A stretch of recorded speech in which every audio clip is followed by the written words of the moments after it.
It says here that AI has discovered that fingerprints are not really unique after all. My God. I can commit all sorts of nefarious deeds and just say that it's somebody else's fingerprint. Well, now I can rob that bank down the street. This is a game changer. I don't think so, Scooter. Calm down and have a drink. Okay, what are we having? The port light. A port light? That sounds like a left-handed drink. If you're a sailor, you got it, and maybe you're chuckling. If not, you're probably wondering what's so funny. To the bar.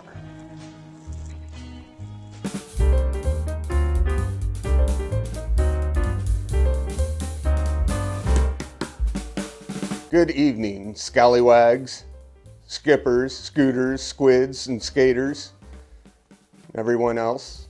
Welcome to another outrageous episode of Before the Mast, a show where you, dear viewer, invite me into your house to have a cocktail, while I take you on a truly bizarre trip through my past. Tonight we're trying a drink called the Port Light. The Port Light is a tiki drink that oddly enough does not use rum. Instead, we're using bourbon as our base. Now, some people like to say that this drink originated at the Kahiki Supper Club in Columbus, Ohio. Others say it's a Trader Vic concoction. It does appear in Trader Vic's revised bartender guide, so I'm more inclined to believe the Trader Vic story. But tonight we're going to be using the Smuggler's Cove version, which is a little less messy because it substitutes regular honey for honey syrup and passion fruit nectar for passion fruit syrup. It's a little easier. By the way, if you like tiki drinks and you don't have this book, then what is even wrong with you, bro? Go get it. You can find it on Amazon. This is not an advertisement, and I'm not being sponsored. Although, if you want, here I am. The Port Light gets its name from the red light on the port side of a ship. That's the left-hand side for all you landlubbers out there.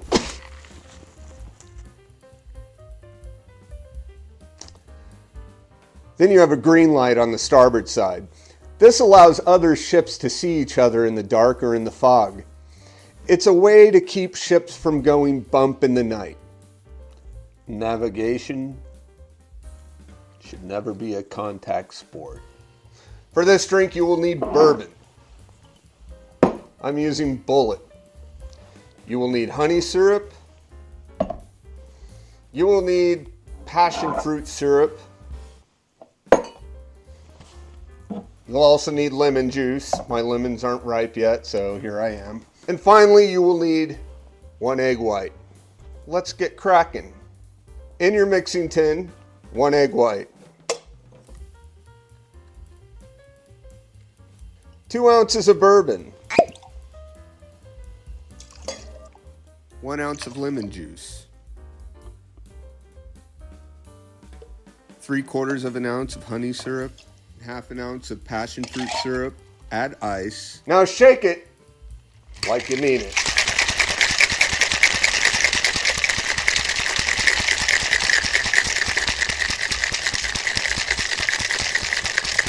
That should be good.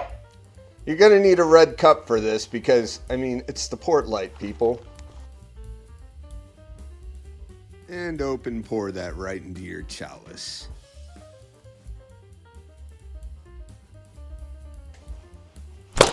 Wake the fuck up. Garnish with mint and an orange wheel. And a straw. And there it is. The Port Light. Red right returning.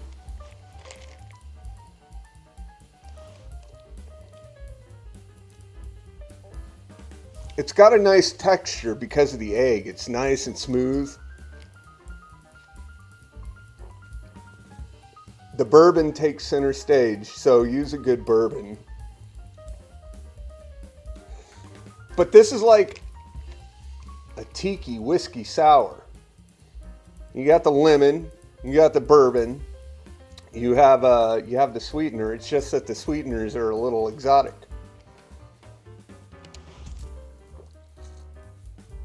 That is good. That's real good. Be careful with these. They tend to sneak up on you in the dark and drag you into unwanted places.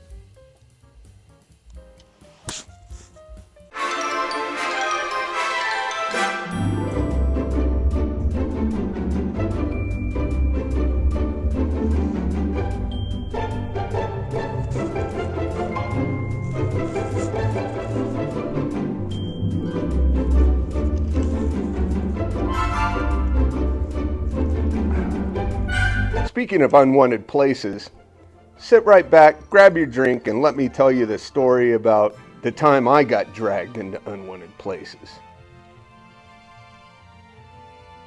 Poway, to be exact. But first, I have to give a trigger warning. No, I'm seriously serious. This story does touch on obesity, underage drinking, and sexual assault.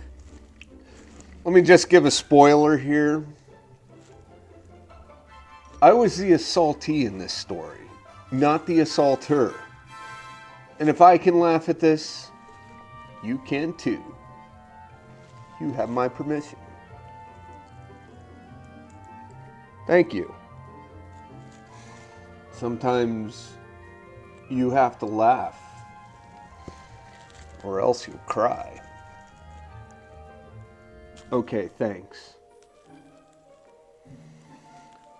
One night in 1997, my friends Rockabilly Beck and Luna the Sun and I decided to go to the enlisted club on the dry side of Naval Station San Diego. This wonderful place of recreation was called Anchors and Spurs. We called it Cankers and Sores. It was a place that we rarely went because Luna and I weren't really into the yee-hee, shit-kicking, boot-scoot, boogie bullshit. But Beck was 24, and Luna and I were only 19. And Beck was buying the drinks, so we were obliged to accompany him. Now, Luna and I thought we were just going for drinks. Beck, on the other hand, he had bigger plans. We went in and Beck got us all a round of gin and tonics and we all ponied up to the bar. That's when Beck turned to us and said, "It's Operation Dogfight tonight. We're gonna see who can get the ugliest girl in the bar."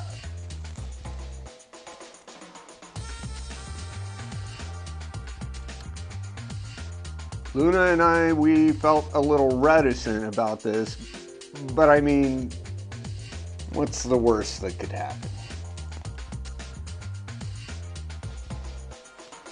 We had 2 or 3 rounds, watching the female patronage come and go. Now, Cankers and Sores wasn't known for the beauty of its clientele. So figuring out who we were going to go hit on was proving difficult. Well, then she walked in. 5'4" and just a biscuit under 300 pounds. Well, Beck says that's the girl that he's going for, and he tells us just to follow his lead. At this point, Luna and I were stuck on Mr. Beck's wild ride, just trying to brace ourselves to whatever nonsense this could foment. The big girl came up to the bar to order 2 pizzas and 2 pitchers of beer. I thought they were for just her. Beck all of a sudden starts talking about our band, Big Chicken Dinner.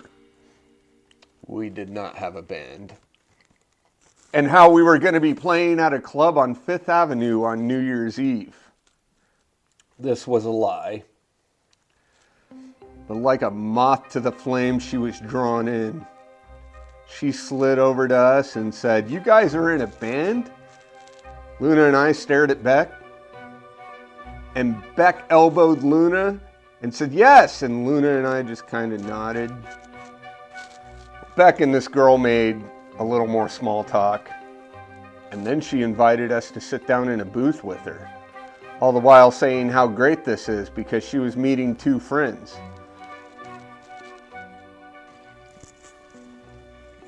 Well, I wondered how all that fun was going to fit into one booth. Beck and Luna hurried to sit on one side, and I ended up with this poor woman who had zero idea that she was just a pawn in Beck's game. Unbeknownst to me at the time, Luna and I were the true pawns here.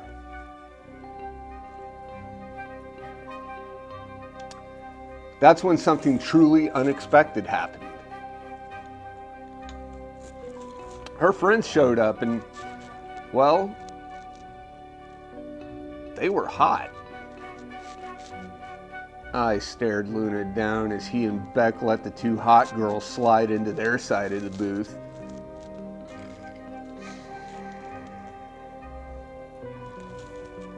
Now, I don't really know what happened to me in my absence, but it was relayed to me the next day, and it went something like this. Beck told the big girl that I really liked her. He could tell.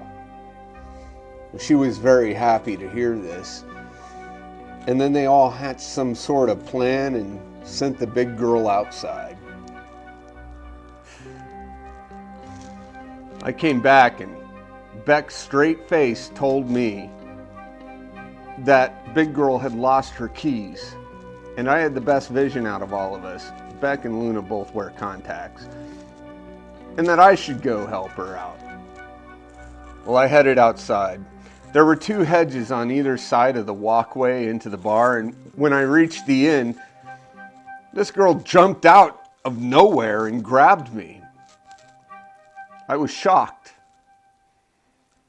She took my arm and through pure kinetic energy dragged me over to her car. It was a tiny Datsun pickup truck, like 1989 style. She lowered the tailgate and sat on it. But then something changed her mind, and she got up and sat me on the tailgate. I was telling her that we should get back inside because her friends would probably be worried about her, trying desperately to get around her, but it was like trying to get out of being tackled by a linebacker.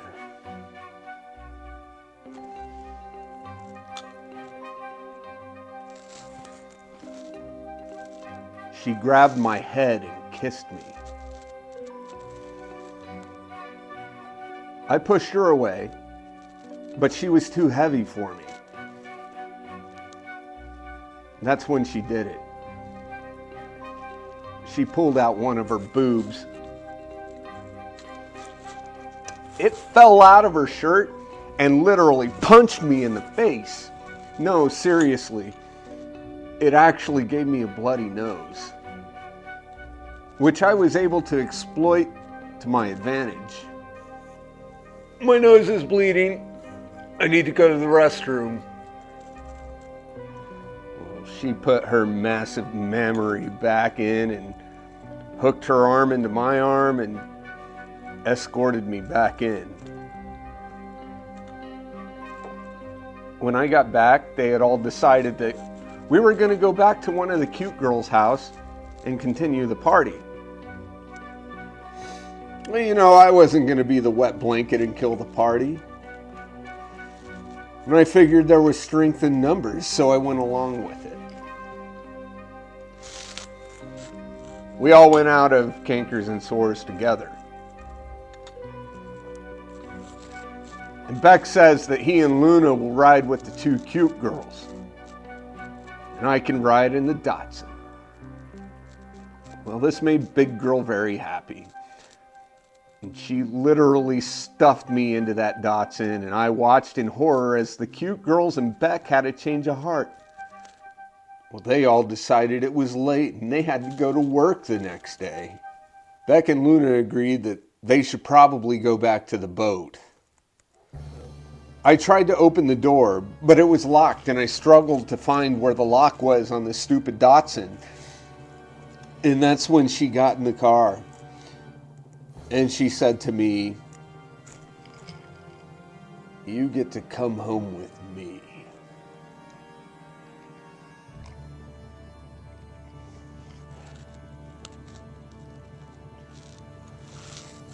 And as we drove away, I looked like a scared puppy out her window as Beck and Luna laughed at me.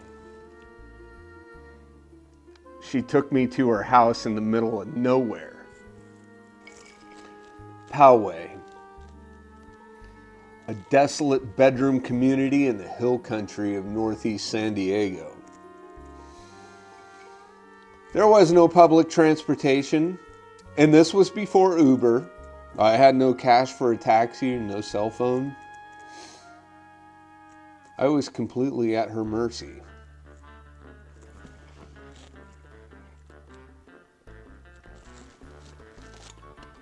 She opened the front door to her house,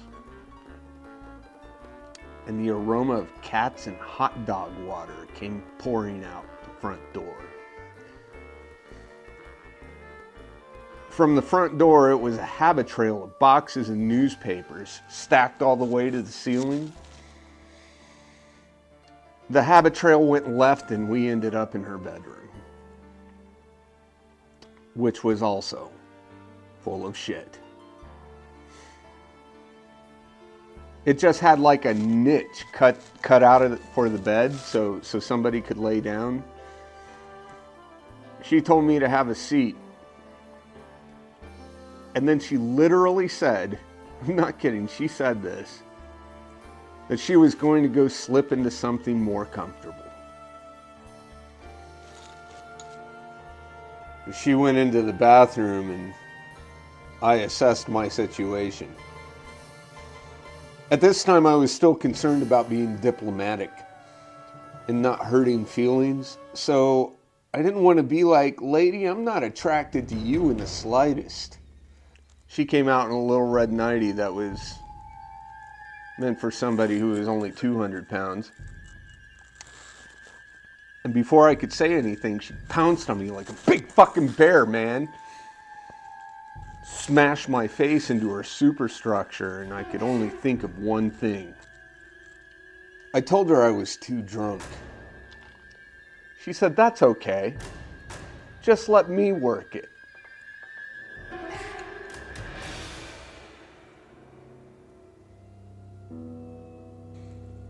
I told her I was nauseous. She didn't listen. So I did the only rational thing that came to mind. I looked at her and said, "I'm gonna puke." To which she replied, "You're fine, baby."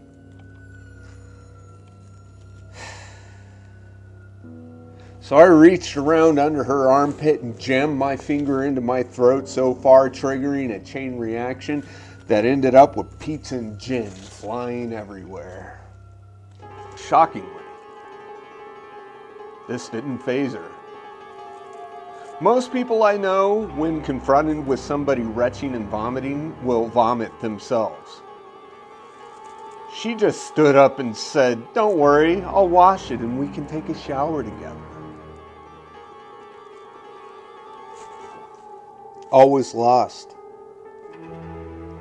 If barfing down her back didn't stop her, nothing would.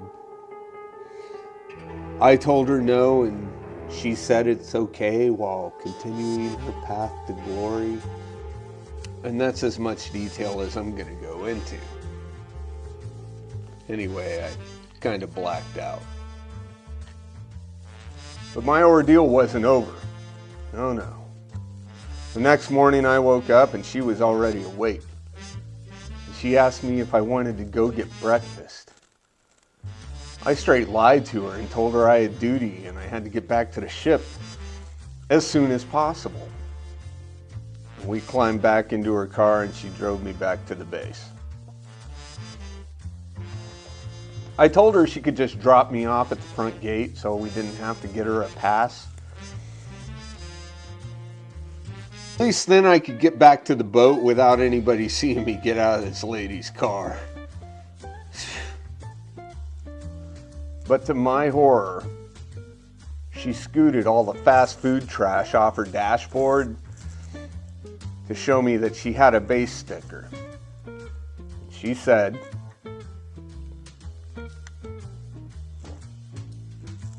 "My husband's on deployment."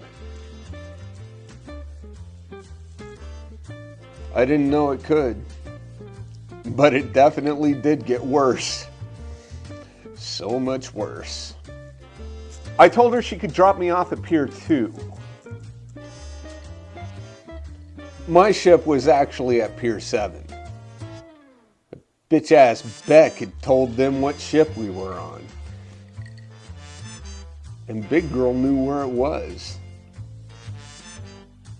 She took me all the way. Let's not put it like that again. Please. She brought me all the way back to the boat. And as I climbed out of her car, I noticed Beck and Luna smoking and looking right at this Coney Island freak show that was my life. She gave me her number and told me to call her. And as I walked the walk of shame down the pier, Beck and Luna just laughed. These are my best friends.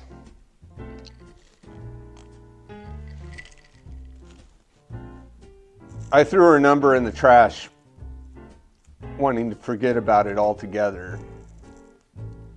I saw her one more time a few weeks later at the Navy Exchange, but mercifully she didn't see me, and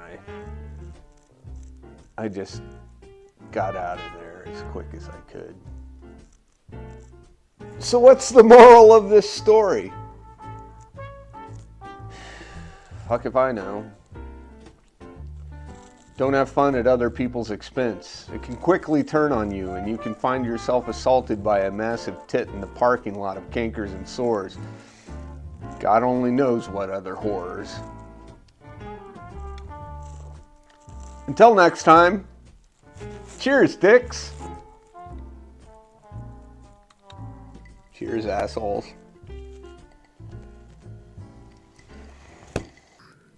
What shall we do with the drunken sailor? What shall we do with the drunken sailor? What shall we do with the drunken sailor? Early in the morning. Way, hey, and up she rises. Way, hey, and up she rises. Way, hey, and up she rises. Early in the morning. Fuck, I can't even do that right. Before the mat. Work, you piece of shit. Fuck's sake. Shit on me. Oh, son of a bitch. Some people say that this drink originated at the Kahiki supper. Bob Saget. Don't mess with that, kitty.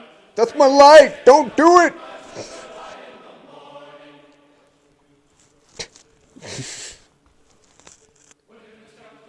Some people say that this drink originated at the Kahiki supper. I did it again. Oh, fuck, I need an egg. Some people say that this drink originated at the Kahiki Supper Club in a... Motherfucker. Honey syrup. Ew. The fuck?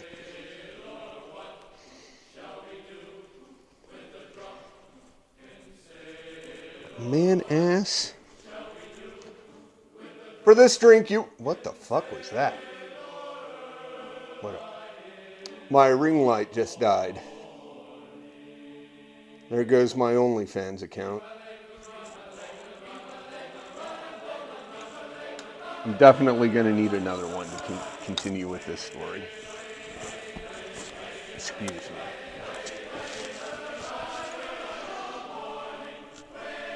Piss.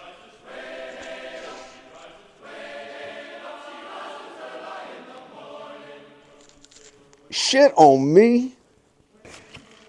One on hand.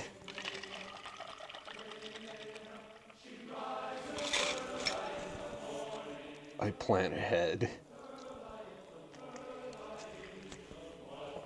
God, I hope I don't get canceled.